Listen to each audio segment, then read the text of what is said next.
guys, it's me, Tortuga Abandoner, and today I'm going to be reviewing The Boy in the Striped Pyjamas by John Boyne. Now, there's a few things I want to say in the intro before I start the video. The first thing is, thanks for a great year. 2023, I got 20 subscribers, so it's pretty good for my first ever year on this channel. My last channel got deleted. If you're new here, you wouldn't know, but my last channel got deleted. So I started a new one, put all the videos on that, and renamed it to Tortuga Abandoner. The second thing I want to say is, this is a New Year's special, even though it's been 2 weeks. But this is the New Year's special for 2024, just to celebrate 2024. Anyway, it's now time for the summary. Without further ado, let's get right into the review. So, when you first look at this book, you see no clues on the cover. Just a normal striped cover with a little bit of what looks to be barbed wire.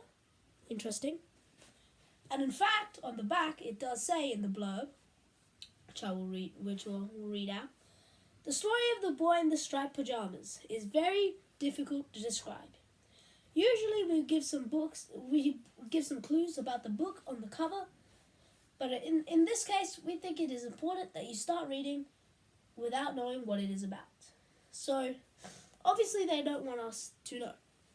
So you gotta read it to find out. Now, they do tell us a little bit about the story, which is, if you do start to read this book, you will go on a journey with a 9-year-old boy called Bruno. Sooner or later, you will arrive with Bruno at a fence. We hope you never have to cross such a fence. So, ominous. Excuse me. Pretty ominous, but interesting nonetheless. So, I will give you a little bit more clues than what this says. The blurb is right. The main character is Bruno. Bruno is a normal 9-year-old boy, except he lives in a family, and his father is a commandant. He lives in Berlin in a beautiful house with 5 stories, including the basement and the attic.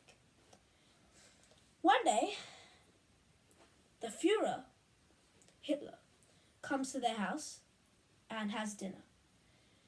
His father is a very big man, and Hitler tells them to go to a camp called Outwith. So they have to move from Berlin and go to Outwith. And this camp is a Jewish camp where on the other side of the fence where they live a bunch of Jewish people.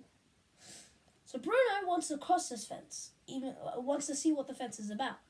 So he goes to the fence, he sits down, and he sees a little boy in striped pajamas.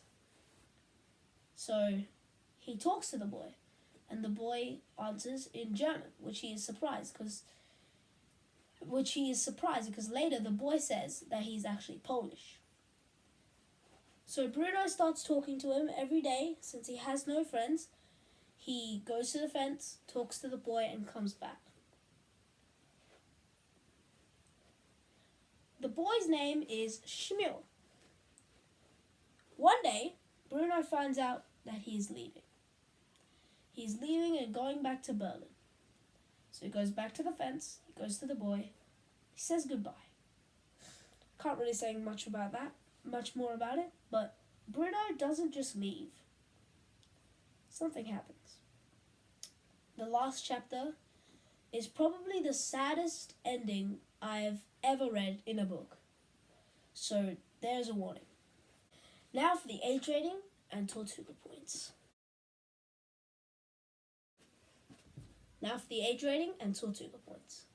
Well, at least for the Tortuga points, you better believe that I'm giving this beautiful, beautiful, beautiful book a 10 out of 10. One of the very many few books that I give a 10 out of 10, and no, not a 9 out of 10, a 10 out of 10. This book was not adventurous. It was just so touching, I guess. That's the word. It keeps in your head and your heart for at least 3 days after you read this. So yes, I do recommend this for you. I do have an age rating though, and that is between 12 and 14. At least 13 years old. This is a pretty mature book, and the ending is extremely sad. So, yeah, this is why I rate it this way. Now, the only reason I haven't given you the ending, because I'm so sure that you should definitely check out this book and find out the ending for yourself. Now, that was my review. I really hope you enjoyed this. Let's get this video to 100 likes, 100 views. I will be so happy. And without further ado, I'll see you in the next one. Tortuga Bandito out.